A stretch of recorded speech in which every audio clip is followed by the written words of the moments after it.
92. 92. This one is sinking into it, just lovely. Okay, I think, let's see. Ellen Hill is next, I think. Ah! Okay, wait a sec, Ellen, I'll read your file. I know you're eager. Okay. He was born in the southwest of England, near the Welsh border. After leaving school at 16, he traveled extensively and worked in jobs ranging from renovating old graveyards. Whoa. Yeah. Did you dig any graves too, or? No. I'm going to dig a grave for myself in a minute. Okay. To working in a jelly bean factory. Ooh, awesome. Did you get to bring some home? Yeah, I used to eat quite a few on the way.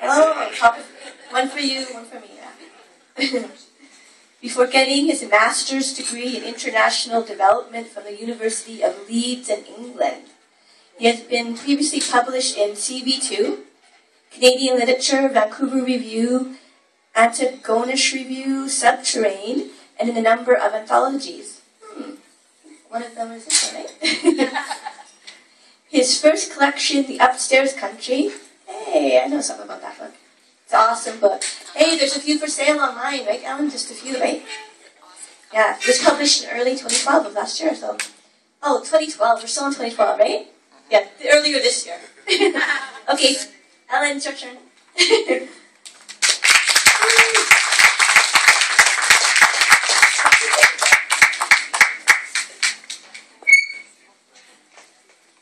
So much. Bio, I've got that in the same line. I've got the mention of the jelly bean factory and my master's degree. I'm not sure which is more rewarding. I got free candy. For the one experience, I had the free candy, so probably the more rewarding experience overall. So I'm going to read 3 of my poems in here. All 3 have a slightly different theme to them. The first one is, well, a version of it will probably feature in my up-and-coming book that I'm working on. I'm writing a book about my experiences growing up with an older brother with schizophrenia. Something I've always wanted to write about, I've never quite been able to, but I now feel there's enough distance, 40 years distance, to be able to do it. So the first poem's one of those poems that may be in that collection. The collection's got the working title of Sigmund Freud FI Homework. Probably changed that. Okay, this is set in one of those big Victorian institutions. I went to visit my brother in one once.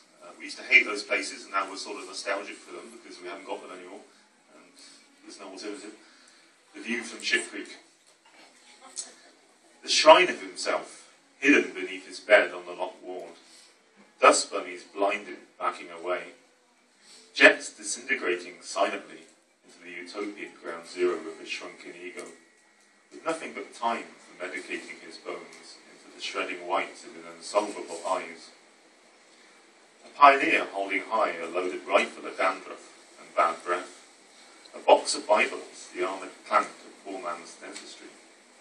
Loaded on the weaponry of piss paper, milky tea, baked beans, bedpans, packs of cards and plastic flowers. Informed by the white clean walls, pulling up their flesh from the kicked-in skirting boards. He is master here, in this arena of the young that have come to nothing. To be forever crippled under that weight of what those who truly love them feel they should have been. Thank you. This is a bit of an odd one. I was thinking about bullying. I was very lucky. I was never actually bullied at school.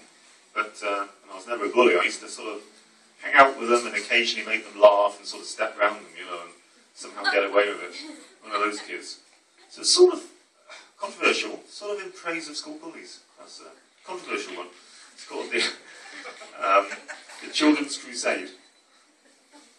I was the lucky one, the jester for the tougher boys. Those big ones with the beards of Victorian explorers by age 15. The children and the bodies of quarterbacks, surfing into the sunrise on their own hormones, leapfrogging over the garrote of underwhelming life. These were the kids the teachers paced around like unexploded weaponry, struggle with to decipher the hormonal morse of their illicit being, the unorthodox revisions to school uniforms, the sleek-fisted tannery of the high-end violence. The flash of fists, wide bright light of open hands ready for the fight. Those boys' voices sharpened to machete point, chopping out the pathways into adulthood, a dash of open space, where for a moment all is known.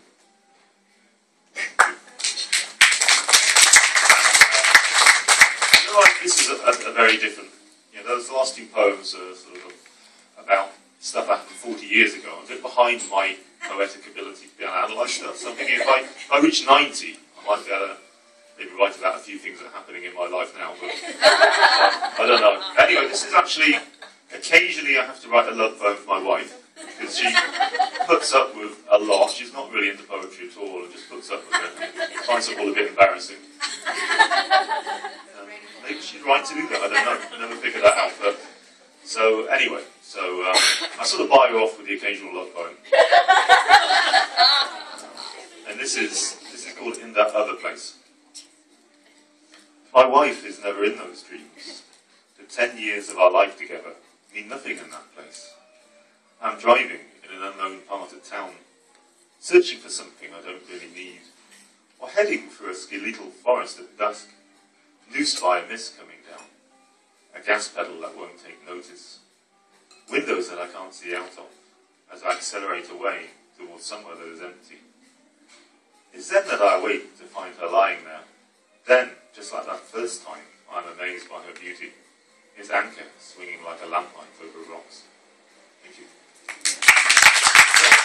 I'd just like to say thank you to Candice and Ken and Silver Bow and everyone down here and Poetic Justice. It's great to be part of this community here. Thank you so much.